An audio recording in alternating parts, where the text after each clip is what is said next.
Hi everyone. Thank you for joining us today. Mike Gaskin. I'm joined with by Sean Hendon here, our resident tax expert. If you've been a part of some of our other videos, we've been slowly dissecting the tax bill that went into effect just a little over a month ago. Quite a few pieces to unravel here, and some of the benefits and impacts that it might have for all of you. Today we wanted to talk about the SALT deduction, state and local tax deduction, which has been in effect, but there was a pretty big change here. Sean, can you talk about what that change is and how that looks? Yeah, so for federal tax purposes, taxpayers are allowed to deduct the taxes they pay to state and local governments, which is what we talk about when we're saying SALT. And so back in 2017, there was a cap put on how much of those taxes you could deduct for federal purposes, saying no more than $10,000. It was a really controversial change, especially for some of our higher tax states in the nation, limiting that deduction. And so it's been something that's been debated for the last several years. With this new bill now, they've raised that cap to $40,000. So now taxpayers can deduct up to $40,000 of those state and local taxes beginning in 2025 this year. So I know we talked previously, with the permanency of the standard deduction and that being higher, and probably putting a lot of people in a position where they're not going to itemize their deductions.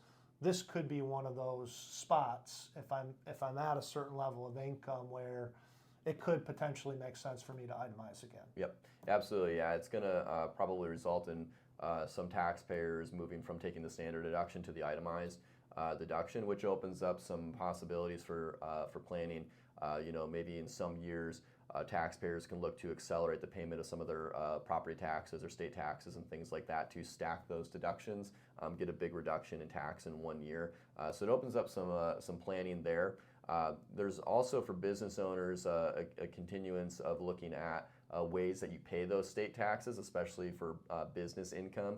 Different states have different types of regimes that allow you to apply those taxes to the business and not you as an individual, which is a planning mechanism to allow you to deduct those state and local taxes absent that $40,000 SALT cap. So certainly some planning opportunities now with the cap going up to $40,000 and an increase in itemized deductions, and then a continuance of looking at how your taxes can be, how your income can be taxed in certain states.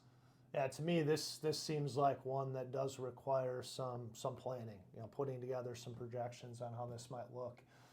Now I know with this one, there are some income caps and limitations. Yep. Can you talk a little bit about that? Yeah, so starting at $500,000 of adjusted gross income, the $40,000 cap starts to be reduced.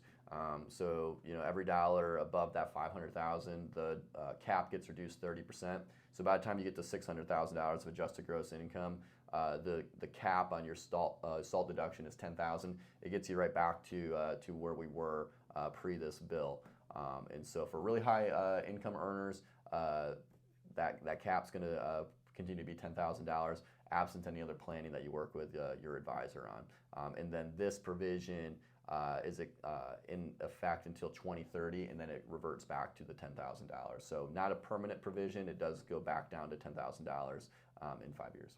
So definitely some opportunities, like you mentioned, with bunching deductions could really make sense over the next 5 years to try and take advantage of that as much as you can. Well, great. Well, that's your tax bite for today. Appreciate you being with us. If you have comments, as always, or questions, feel free to drop those here. Or you can always email us at services@hscompanies.com. But thanks for taking time with us today. Appreciate it. Have a great day. Thank you.